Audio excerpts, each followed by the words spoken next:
Alright, I think it goes without saying what came out this weekend, and I also happened to see Coco while I was at it finally, so let's just go into those two, starting obviously with Star Wars. The Last Jedi, which is Episode 8, obviously. And st- immediately starting off, first off noting, obviously I was really crazy about The Force Awakens, which apparently wasn't completely 100% the case for some people.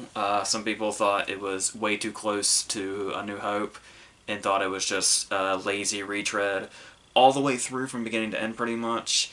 And obviously, people were afraid, well, is this going to be the same thing only with Empire?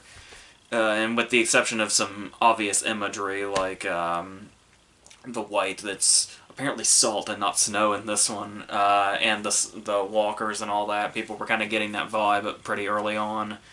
But I was never worried about that because I always kind of thought I see where it comes from, but the whole idea that The Force Awakens is just literally A New Hope, I think is a bit overblown. And when I hear some of the connotations people make to make that assumption, I think sometimes they're really reaching. So I'm fine with The Force Awakens as it is by itself. So I had no problems looking at this movie the same way as well. And I didn't imagine there would be too many, oh, this is exactly like Empire kind of things. Even though you can't reasonably say they may have set up for some of those kinds of directions, but they seem to have gone away from that, and hopefully this doesn't get a similar criticism that The Force Awakens did because of that. So, with all that said, obviously, expectations are going to be high. I do tend to try when when expectations are this high for something and this highly anticipated. I do my very best to kind of try to keep things in check. But it's like as the day gets closer and closer, you just suddenly all possibilities are in your mind, and you're like salivating over to get any answers to all the questions that you have up to this point. And so you go in and immediately just something comes over you, and and the thing about it is like when you see The Crawl, and it's like, yeah, we go in and we know where it's kind of like when a Woody Allen movie starts and we see the same credits he's had for like every movie ever. So it's like you go into a Star Wars movie and you're kind of expecting, yeah, we're gonna see the long time ago in a galaxy far far away thing, the title, and then The Crawl, and you're just expecting that. But I guess because I don't know if it's because there's only 8 movies, which in some franchises is not that many, or when you look at a filmography. But here, there's always that moment when it's like, whenever you see The Crawl and you see the episode and the new number and the new title, there's just something that comes over you to like, because there was so much anticipation and because this series is just goes so far back, it's like every time you see a crawl with a new beginning, it's like you can't believe the moment has come. And it's like you honestly like almost, yeah, it's hard to believe when the words and the numbers actually go by, and it just finally has to register you. Okay, this movie is happening now. A lot of hype. Like the movies, because of this, have a lot to live up to. And this one, well, I don't think it's as near as much of a high as The Force Awakens. I love The Force Awakens a lot. It was in like my top 3 movies of 2015, and here, it may not live up as much to that. So I don't know, for the people that didn't like The Force Awakens, I have no idea what they're going to say about this. Like, no idea whatsoever. Whether they're going to like love it even more or think it's on the same level, it's really hard to tell. So the prequels just kind of threw everything out of whack, because it used to be, oh, if it was Star Wars related, it's gold. But then, well, almost. There's a certain little animated Han Solo face I see in my head that's making me put a disclaimer here. But then you look at the prequels and you saw that reaction, and so it's like, we know now that it could be one or the other, or a middle ground. But we know how good we can get, and we know how not so good we can get. So I don't hate any of the prequels. So that's the kind of perspective I'm coming from. So we do start off and we have some different character dynamics going on here, like there's kind of a bit of a professional rivalry here with Poe Dameron and Leia. And then there is, obviously we know from the get-go that we're going to have Rey and Luke doing their thing. And then there is Finn with Rose. Some of these stories are going to be more interesting than the others. It's just a kind of matter how they go through that throughout the movie and how things might come in and kind of spice things up a little bit. Or in some cases, there's some struggling. There's a little bit of struggling. Like talking about like if there's a weak point in this movie that's kind of throughout, I would say it's the Finn and Rose thing, where what's interesting about Rose is that we don't really know it when we're seeing it, but we're kind of introduced to her through another person. We're basically introduced to her through her sister, but what's really interesting is her sister has one tragic scene at the beginning that's going to kind of bring her into this. But this one tragic scene with the sister, the only time we see her, I don't recall any line that she said. There's probably some, like, you know, frantic technical talk or whatever, but apart from that, not a whole lot to do, yet this scene does have its own impact, even though watching it we really don't know who this person is, or what their importance is going to be. And this scene by itself is stronger than any scene that Rose has, and she's in like the whole movie. So that's kind of an issue, but it is that, like, if that character didn't have a sister, this scene would be really good as a standalone. Like, that's a character we would remember just because of this scene, even though we did not know them at all prior to this.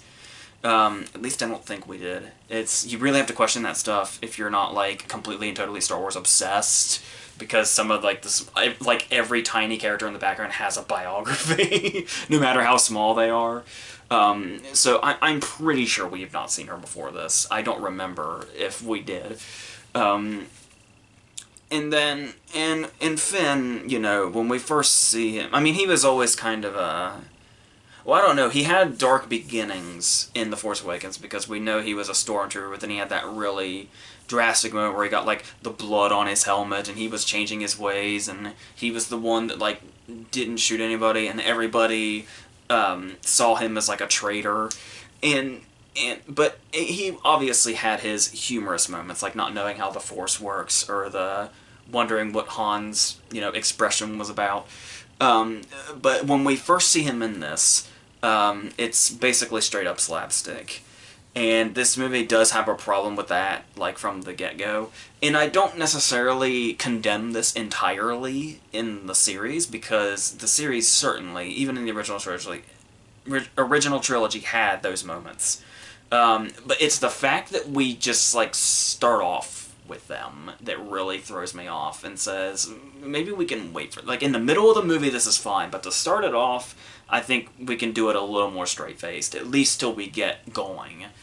Because we have that scene with Poe and Hux at the very beginning. And I remember criticizing this in The Force Awakens as well, so you could chalk it up to, yeah, it's Poe's character, okay. But the thing about that is when he does the sarcastic thing, like when we get that fantastic introduction of Kylo Ren in The Force Awakens, and he comes down, and then Poe is, like, being all sarcastic and, you know, humorous with him, and he's like, so do I talk first, or you talk first? I can't understand you with this thing on.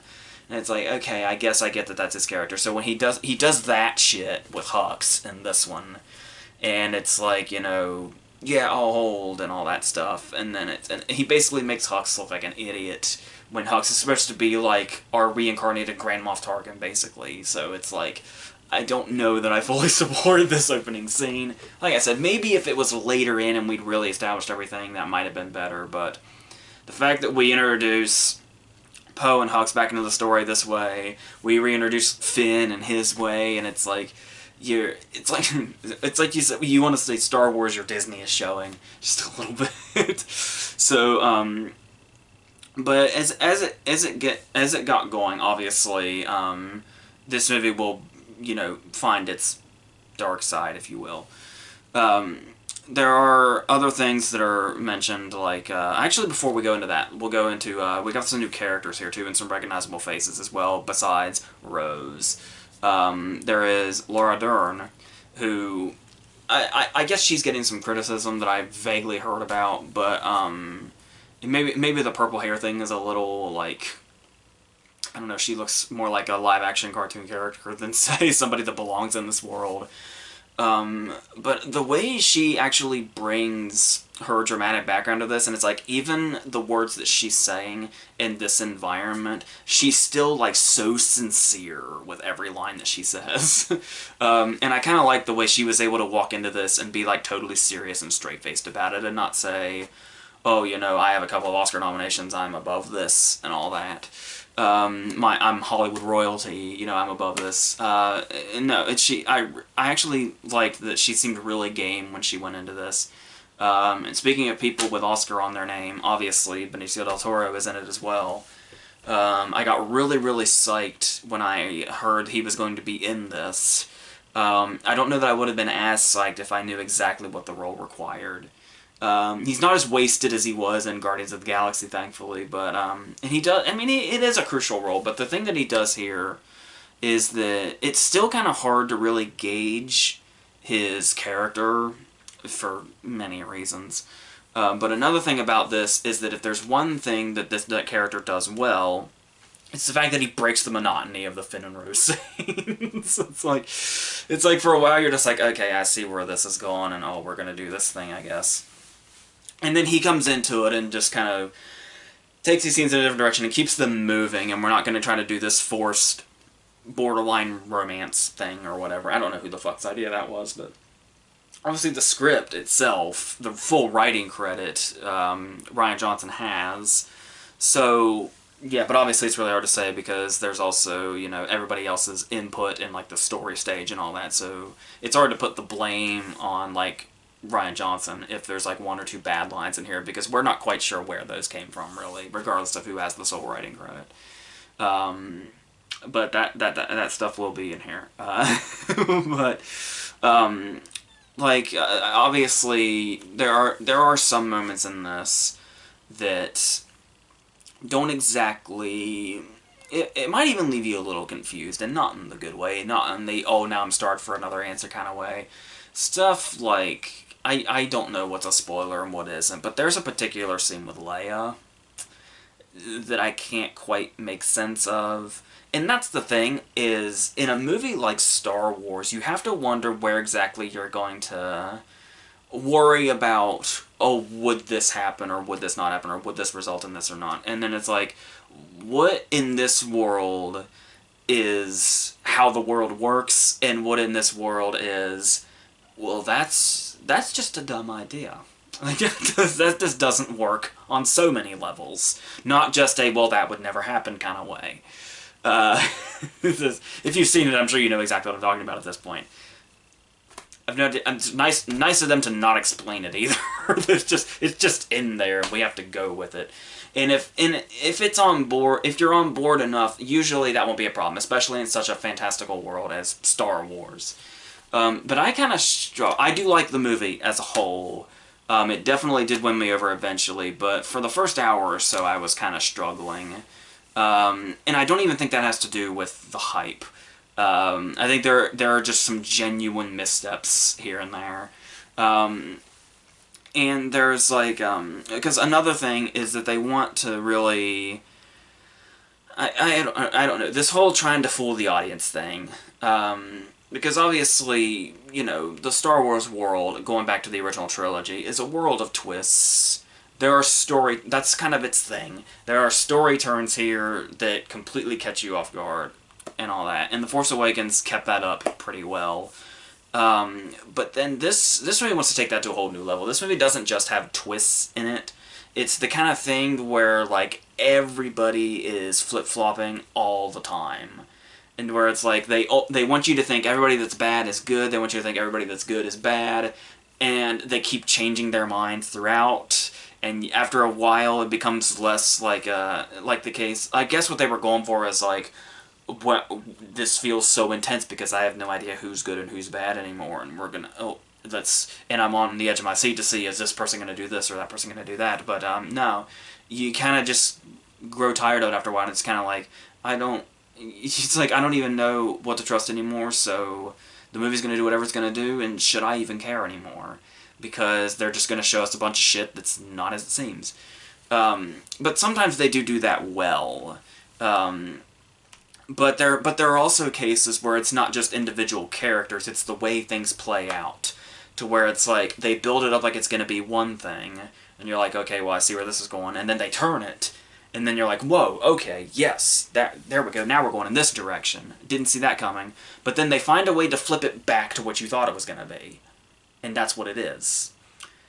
And that's a pain in the ass. Like, why even do that to an audience? Like, what do you gain from that? When you obviously want to unless you think it's like a double twist thing, turn it on its head and then fool the audience again by turning it back. I don't know who gains from that, except that you think you fooled somebody, I guess. So yeah, there are some questionable decisions. I heard Mark Hamill say that he actually went to Rian Johnson and said, I'm reading the script here, and it's like, I don't really agree with these things that Luke would do. And I don't really agree with the way Luke is acting. And it's like, I totally see that. And it almost makes me... I mean, it's honorable for him as an actor to say, even though I don't agree with this, I'm going to do it because it's what's on the page. You're the director, and I trust you. Watching, though, what happened here, and knowing that he said that, it's like, I really kind of wish he'd fought a little more. I don't know if that's, like, entirely out of his power, and it wouldn't have done any good, and he didn't want to, like... give the set any negative vibes or anything, which, yeah, for a production this big, I'm sure it's much more complicated than just saying, no, I'm not going to do that. So, like, I don't hold it against him by any means, but I certainly see where he was coming from when he approached Johnson about that stuff. And that's what, that was kind of one of the first letdowns. For starters, I don't know if it's supposed to be a comedic moment or a gut punch, and when I can't tell the difference, that's difficult, because the whole thing about the end of The Force Awakens was the big reveal of Luke, and she extends the lightsaber to him, very, very long shot, and then it ends, and everybody talked about that for 2 straight years, what the result of that was going to be, and when Luke takes the lightsaber and just throws it off the cliff. Like I said, I'm not sure if we're supposed to go, oh, fuck, or we're supposed to think that's funny. I don't know. But the thing is that if it's supposed to be funny, that's a total and complete damper of the ending of The Force Awakens now. To where it's like we have this big, giant ending and it ends with a punchline. And it's like, I understand changing things up a little bit if you want to fix some things, but it's like, if you're, like, direct canon with something else, it's your job to not fuck with that. To not fuck with what's already existed. It's like, if that was supposed to be a comedic moment, you totally fucked over the ending of The Force Awakens. Because now it's constantly seen as a comedic moment instead of a big, giant last moment for that movie. Once again, I don't even know which one it's supposed to be, so that's a problem. And then it devolves into Luke doing the whole...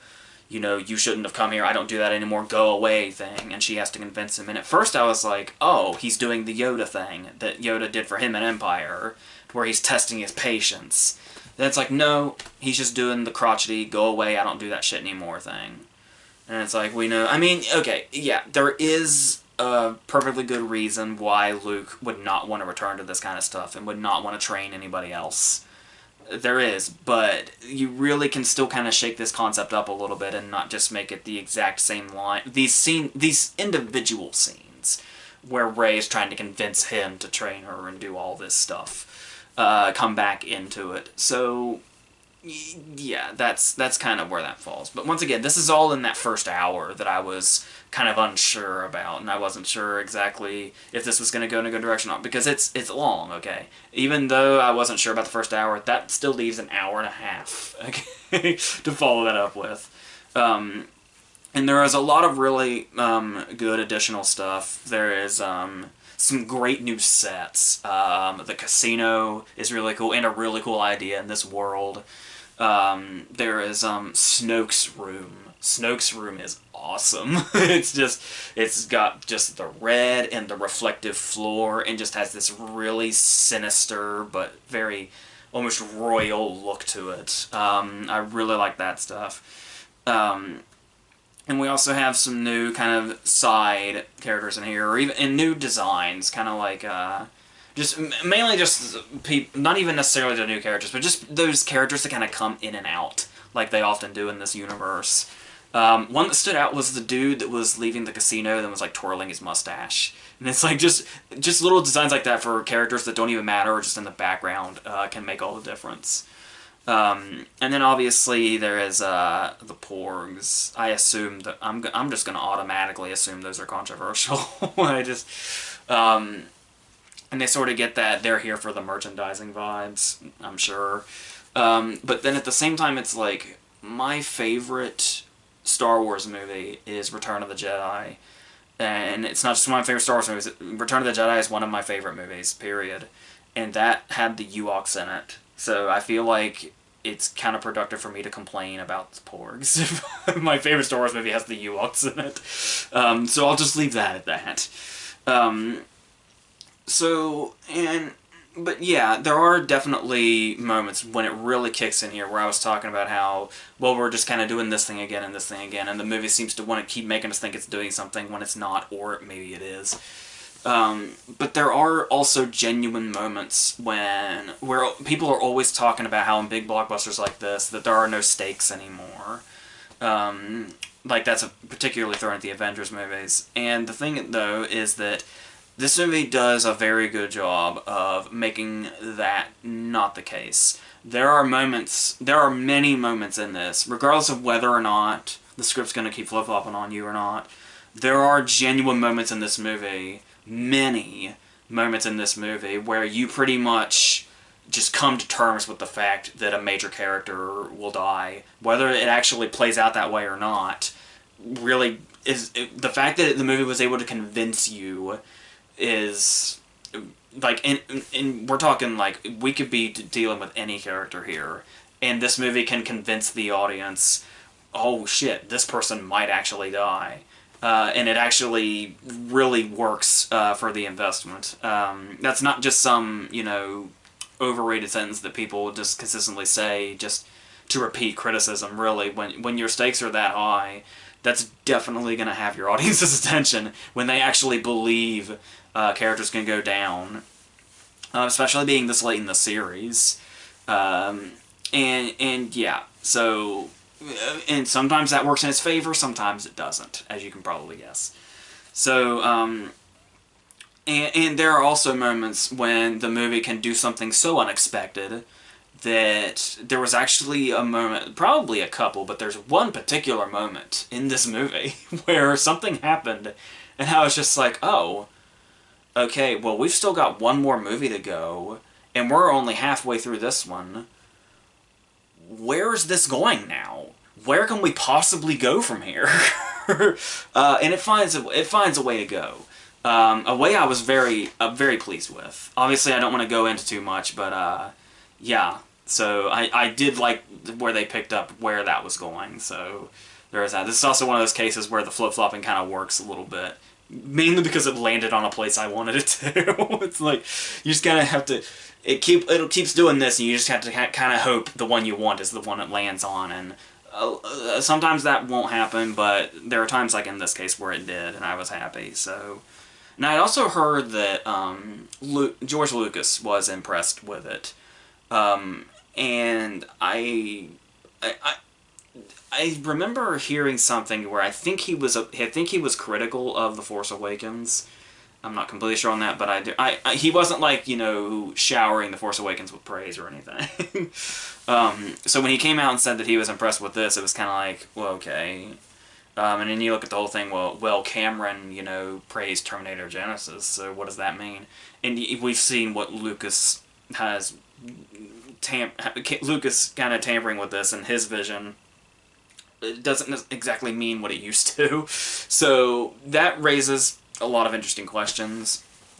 But if that's something that's important to you, there is that. But once again, people can take that in the totally opposite direction. So I did find that a bit interesting. And yeah, there are definitely moments just sprinkled throughout the movie that just really, really work.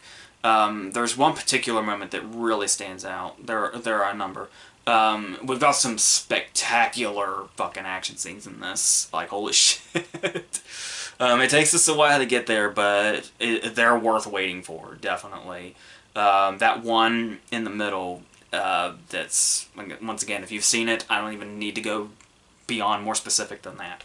But then there's also another moment that's very crucial where the sound cuts out. And the funny thing is I wasn't sure what the context was, but I was prepared for it because I bought my ticket on Sunday, so I was able to just kind of walk through. But I guess at the box office, because I heard the people talking next to me, they were like, because, audiences get so concerned immediately if they think something's wrong. Apparently in the box office they were telling people that, just so you know, about an hour and 50 minutes into the movie, it's going to sound like the sound cuts off, but that's supposed to be in there. It's like, it only lasts for like 5 seconds, but apparently they had to tell people that in case people started to freak out, I guess. And it's this moment where, like, they really play up the, despite the fact that, the sound cuts out. Not only is that just, it makes it feel more real, I guess, but there's also, it's amazing how grand a Star Wars scene, a scene in a Star Wars movie can be with the sound cut out. And it's, yes, so once again, if you, for some reason, haven't seen it, you'll know that when you see it as well. That's the thing is, some of the scenes in this movie are probably some of the most spectacular of the whole series. It's just like, the movie just also has a lot of shortcomings, kind of bringing it down a little bit. And there's also some stuff that falls into the middle, like, I think it's when they're at the casino and Rose is talking and she's looking out at all of it and she says something like, I just want to put my fist through this lousy, beautiful town. And it's like, that's not the greatest line, but it's so cheesy, you can almost imagine it in, like, fucking Casablanca or something. Or, like, a low-rank Casablanca or something.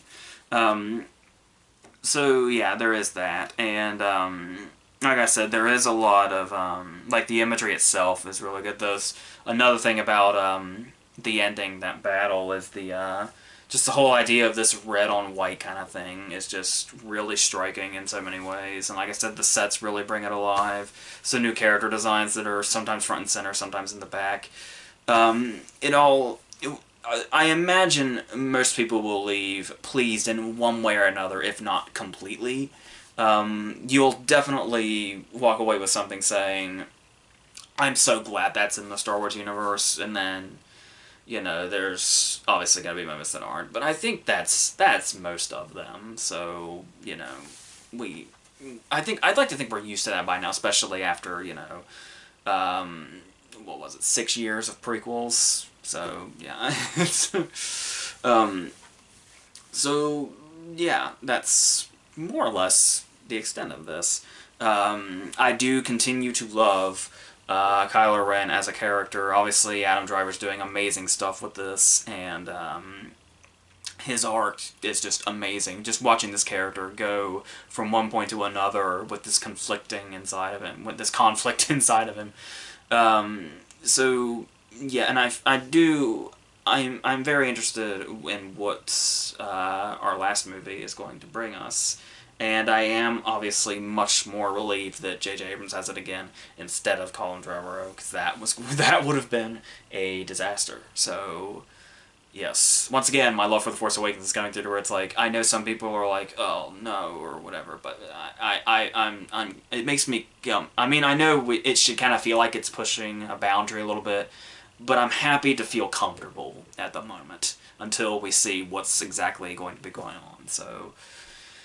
Yes, so and apparently, Rian Johnson, has his own trilogy in mind or something. I have no idea if these are supposed to be episodes, or, kind of a Rogue One, the solo movie.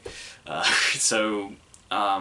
have no idea what that is, so I guess we will learn about all of this in time as we wait for the Han Solo movie to help us kill time until Episode 9. It's all good and exciting. So yes, that's what we have. So before we end real quick, let's talk about Coco. So I'm not really I'm not as crazy about Pixar as I once was. Weirdly enough, I liked Finding Dory more than a lot of people did, but I didn't like Inside Out near as much as other people did. I did initially, but then just over time, Inside Out was, I don't know, it just didn't really hit me. And even the first time, you know, it didn't really hit me emotionally. I always thought it was really weird that, like, Pixar is known for being emotional, and the one movie they make about emotions that destroys everybody, I'm just indifferent to. So now when a Pixar movie comes out, for me, there's really no hype. But I'm open to, maybe this will be really great. It's hard to tell.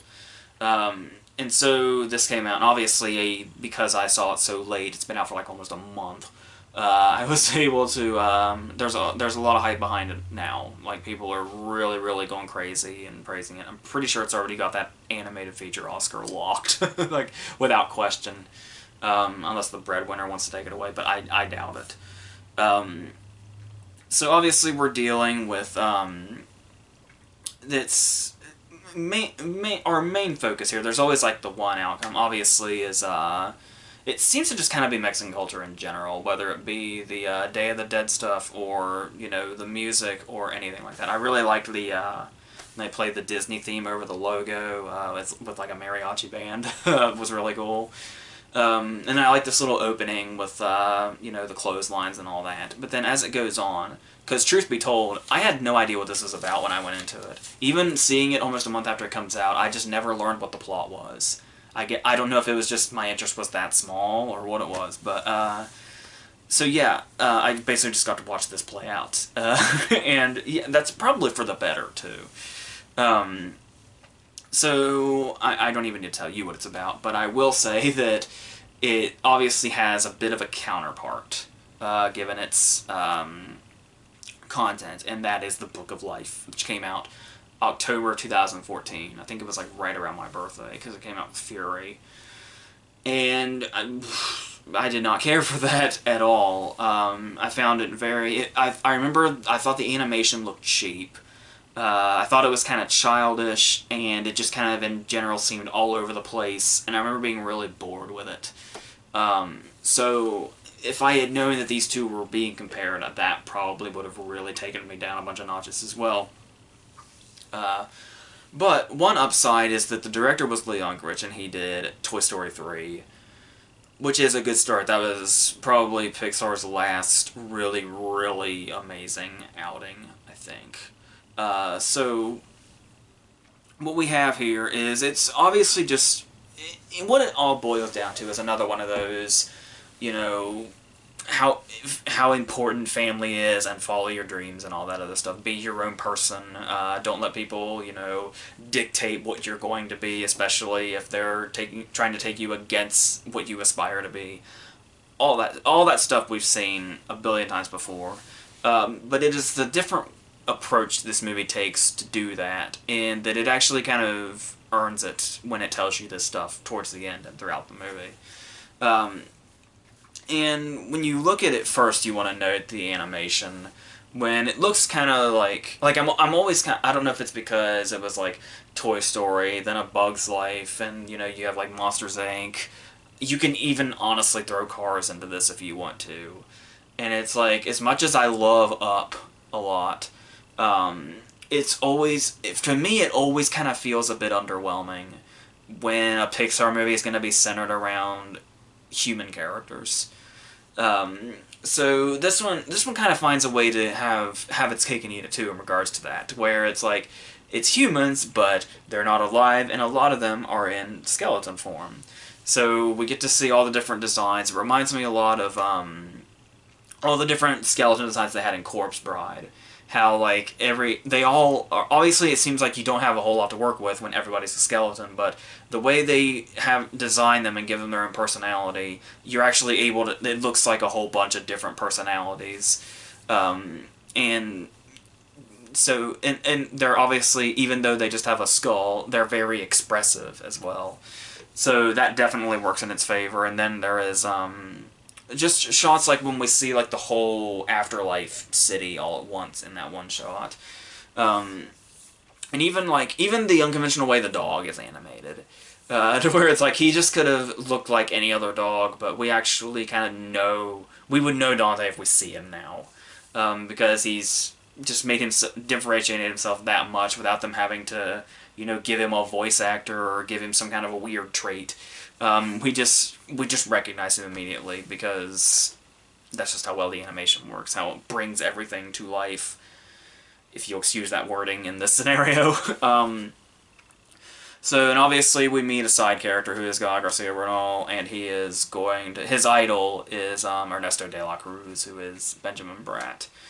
I think that's the only Elena Ubach was in there as well, but apart from that, I think that might be the only really recognizable voice cast. Obviously Ratzenberger's going to be in there because it's Pixar, but so yeah, I thought that brought it to life in a really good way, and it is funny. It's not hilarious. I do kind of miss the idea of Pixar movies kind of get so wrapped up in their emotion, we kind of forget they used to be like falling out of your chair hilarious, while also being able to bring some emotion like that. Like Up is hilarious, but yeah, but it still is funny though. It certainly does have those moments, but going on that also, it's really just.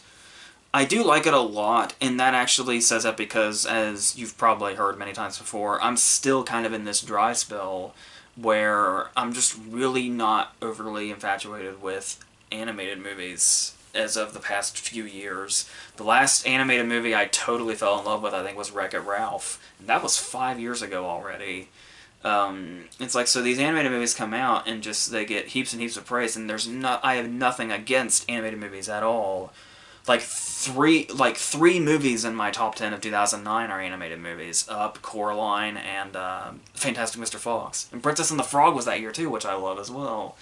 So I have nothing against animation whatsoever, but there's just something that's really taken me out of the kind of the love for them, I guess. Or they're just not as good as they used to be. I don't know, but as they used to be, being all of 5 or 7 years ago.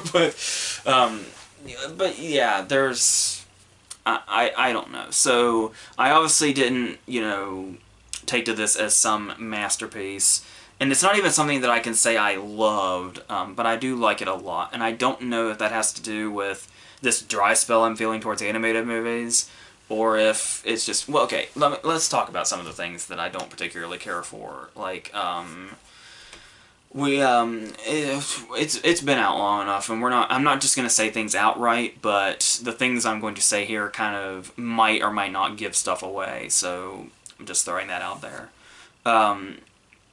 There is for starter, okay, well, before I say anything, another compliment I want to pay it is, now that we're on the topic of, we might be going into spoiler territory, I love that that's what they called it. Because when you look at this story, there are probably at least a few titles this movie could have, but I think it really shows where its heart is by calling it Coco. And it's like, when that character's first introduced to you, you're kind of like, well, that's an interesting person to name the movie after. But then when things get to where they go and we realize where we're headed, it's like, I love that that's the title. So, I do like that. But, as far as talking about stuff that's not so much, one of the first things you want to bring up, obviously, is a criticism that's been brought up about Disney a lot lately. And that is the fact that for some reason every villain has to be a twist now. I don't know what exactly, because you'd think with as much shit as they got when they did that with Frozen, like how that was like, Frozen doing that with its villain was like one of the most unnecessary hidden villains ever. Like, why would you even need to play it up like that? And it's like it just comes from out of nowhere just because. Like, at least in Wreck-It Ralph, it totally works, and it's like it's a genuine surprise. But it's like they're just kind of using it as a crutch now, almost, to have some big hard-hitting moment to take us into the climax, and it's like, I don't mind it here. Like, I actually think it's a decent story development, but it's just so weird that they're so reliant on that now. But if they're gonna do the same thing over and over again, at least I make sure to give them credit for the fact that they did do it well here. So there is that. Even if it is kind of blatantly obvious. Because it's one of those cases where, and obviously Up did this too, it's like, once again, we're getting a bit spoilery, and I will just say, you know there's something wrong when a younger person in the movie, or I guess in Up's case, an older person, has an idol. And that idol is seen as this big, untouchable thing. And then as he goes through the movie, we know the idol is going to come into the movie. But the longer it takes to introduce the idol in the movie, the more of a piece of shit they're probably going to be. That has been a given trope for quite some time now, long outside of animated movies or what Disney's been doing. So you can kind of see that from a mile away. Then there's the whole thing, like, when he figures out that Ernesto de la Cruz is the dude in the photo that's had his head torn off. But it's like, until you see, because it's like the second you see that, it's like this big reveal, but we still obviously don't know because of that. It's kind of like, no, the real reveal is going to come when we get to actually see the piece of the picture that's been torn off. I don't buy this. So, stuff like that. So I think that's probably, like, I probably would have been much more dismissive of, well, Disney's done the, villain reveal before, if it weren't for the fact that it was so obvious that things were not what they seemed, and people weren't going to be what they seemed. But even so, to the movie's credit, even though you can figure that out from a billion miles away, still, it's the way that they execute it and kind of bring in a couple of more things to twist it up. They don't just leave it at that stuff and then say, oh, yep, here's our big twist, here's our big reveal, that's our big story turn, and that's it. There's still some stuff in here that's going to catch you off guard, but the really big stuff, it's pretty much like it's all laid out for you. So I thought that kind of dampened it a little bit. And then we do have some cliche moments, particularly the ending. An ending Pixar has done before. The line, "I'll kidnap 1,000 children before I let this company die," comes to mind. That's going to seem really familiar as well when you look at the ending of this. But, like I said, though, these are only fractions of the ending and the message itself. And the way they're able to do this, yeah, I'm sure people are like horrible weeping messes at the end of this. I could feel it. I could feel it like right about in here. It went away, but I felt it. And that's all due to the fact that, like I said, you can do the obvious stuff, and it's even an obvious message.